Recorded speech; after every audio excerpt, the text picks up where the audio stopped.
Hi, everybody. Sorry to be the buzzkill before lunch, but if you can give me just 4 minutes, I have a time limit. My name is Katie McDonough, and I am the Executive Director of People, Performance, and Talent at Sarepta Therapeutics. For those of you who don't know, Sarepta Therapeutics is a biopharmaceutical company dedicated to the discovery and development of genetic precision medicine to treat diseases. And we are thrilled to welcome you to our networking lunch in just a few moments. But today, I'm here in my capacity as a big sister. Each of us has a unique purpose for being here today as part of the rare disease community. And for me, that why started with my brother, Patrick Phelan McDonough, or to me and my family known as Patty, P-A-D-D-Y. And sorry if I get emotional during this, I practiced a few times. But Patty was born February 17th, 1992. His 33rd birthday would have been last Monday. When he was just 6 months old, my mom noticed bruises all over his body and began taking him in for blood transfusions at the recommendation of his pediatrician because both of his red and white blood cell counts were extremely low. One day, months later, when his count reached the lowest it had ever been, my mom rushed him to Children's Hospital, not knowing at the time that 7 West would become our home for the next few years.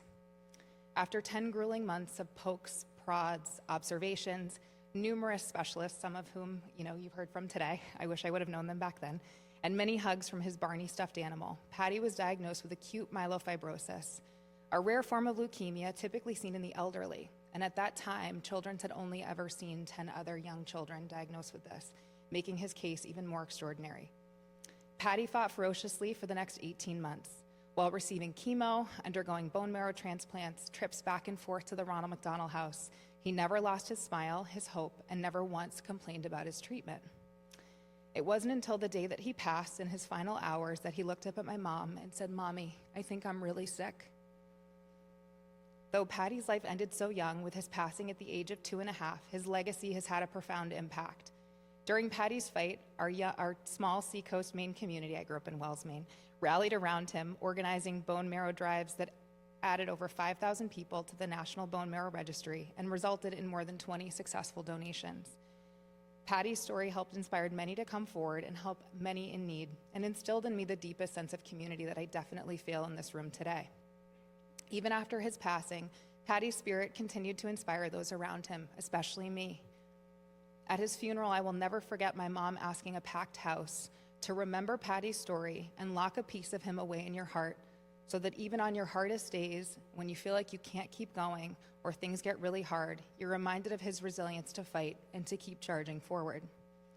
My family's experience is ours and ours alone, but the journey of Patty's life and loss helped me understand the vast unmet needs in the rare disease space, and much of my career journey has been shaped by my brother's legacy. Starting at the age of 4, I got heavily invested in the Barney fan club to keep his legacy going. I then had my first corporate job, I'm in HR so I can work in many industries, at Walt Disney World, because that was his make-a-wish, but at the time he was too sick to fly to make it down there. So we had to settle for Storyland, and some family friends dressed up as Mickey. It's not the same, I promise you. And now, full circle, working at Sarepta, Patty's always with me. Every day at Sarepta, I see patients, families, clinicians, communities who remind me so much of my family's story, from the journey to diagnosis, the access battles, to navigating a complex health system to find solutions. But I also see so much light and hope with the employees I support day in and day out. Their passion, their drive, their unwavering commitment helps me keep going even on my toughest days. In preparing for today, I hope by sharing my story, it can remind all of us of the importance of community and purpose in supporting one another. The zebra is the symbol of rare disease for good reason. Each rare disease patient story is as unique as a zebra's stripes. Thank you all for taking the time to listen and join in these important discussions about driving change for people living with rare diseases and to helping rewrite the future with your profound dedication. As we spend this next hour at our luncheon and the rest of the afternoon, I would encourage each of you to take a moment to ask others to your left and to your right what drives them to get up each day and fight so fiercely for rare disease patients. And then most importantly, I'd ask you to lock those stories away in your heart and use them to keep going even on your hardest days. Thank you so much, and I look forward to joining us with lunch in Studio B, which is over here. Thank you.